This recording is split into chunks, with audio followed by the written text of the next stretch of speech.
Hi Naptime friends, it's Tish with Naptime Creations. Welcome back to my channel, or welcome to my channel, and if you're new, don't forget to subscribe. Today we're going to be doing some Dutch pouring with acrylics, and I was super inspired to try this technique again by Doris at DF Designs. So if you guys aren't already subscribed to Doris, definitely go check her channel out. She does a lot of fun experiments, and she's been doing some amazing Dutch pours in resin lately, and I'm all out of resin, so I thought I'm going to give Dutch pouring in acrylics a try again. I've never been successful with a Dutch pour ever, but this one actually turned out nice.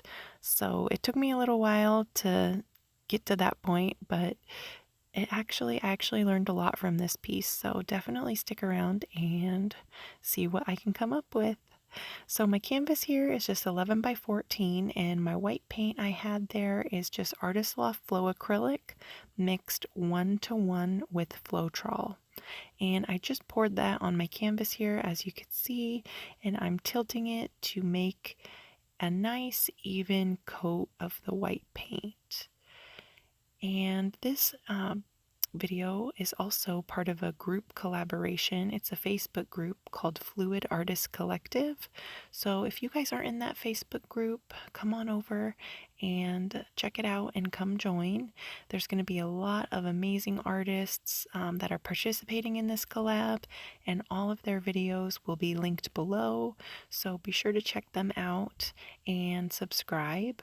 The challenge this week, or this month, pardon me, the challenge was, or basically just the concept was, to recreate a technique that inspired you. So I picked the Dutch pour because, like I said, I've never been able to do it successfully. So here I just made a little puddle with my favorite paints, my Primal Flow paint, and I used the Pacific Navy, Cobalt Turquoise, and Ink and Gold. And I'm just going to flood that with my white here, take my hairdryer, move the paints towards me, and then push it back out the other way.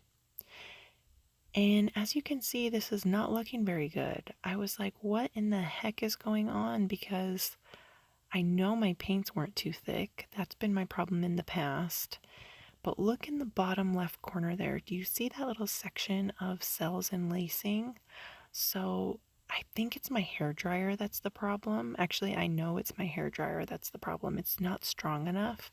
So I decided I'm going to try again, make another little puddle, and then use my lung power to move this paint around. So I'm just going in and physically blowing with my breath. So I took the paint and pushed it over the puddle, and now I'm going to blow it outwards. And you can see some awesome cell action starting to happen. So if you guys are successful with Dutch pours and you have a hairdryer, please let me know in the comments what the horsepower, is that the right term? What the horsepower is on that hairdryer, because I need to pick up a new one. So I'm just going to go in and keep making puddles and use my lung power to blow this paint around. But you will see, I'm going to get some really awesome effects. And this was actually one of my favorite pieces that I've ever made, which is surprising because I've always hated every Dutch pour I've ever made. They don't turn out good. But this one turned out really awesome. See, it's just... And when you're, using your breath, try not to blow super hard. I like using my lung power because you can control how hard you want to physically blow the paint. So here I'm just going in with some Pacific Navy and some of that white, and you'll really see some cell action. Check that out.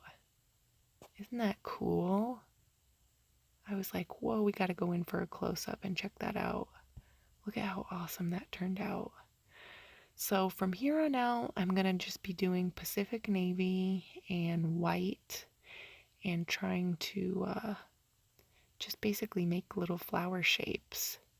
Look at how pretty that's turning out. And it dried just like this too. You can see the dried results at the end of the video.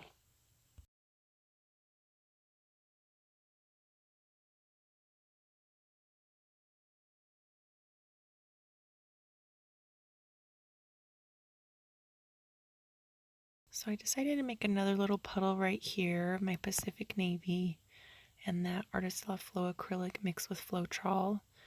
And you can really see the lacing and those cells.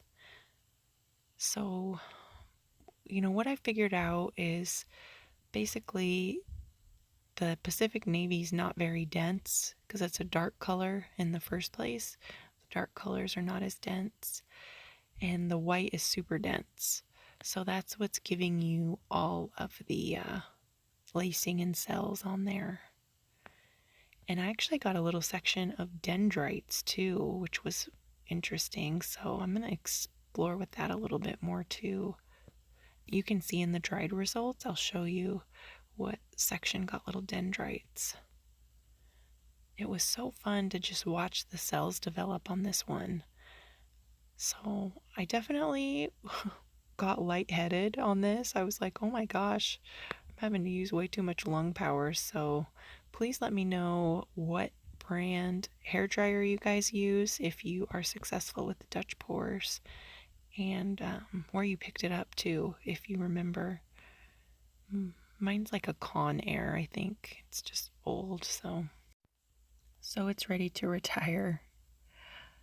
And here I was just adding, I wasn't adding any more white, I was just adding Pacific Navy because I did have quite a bit of white already on there from the other sections when I was adding the white.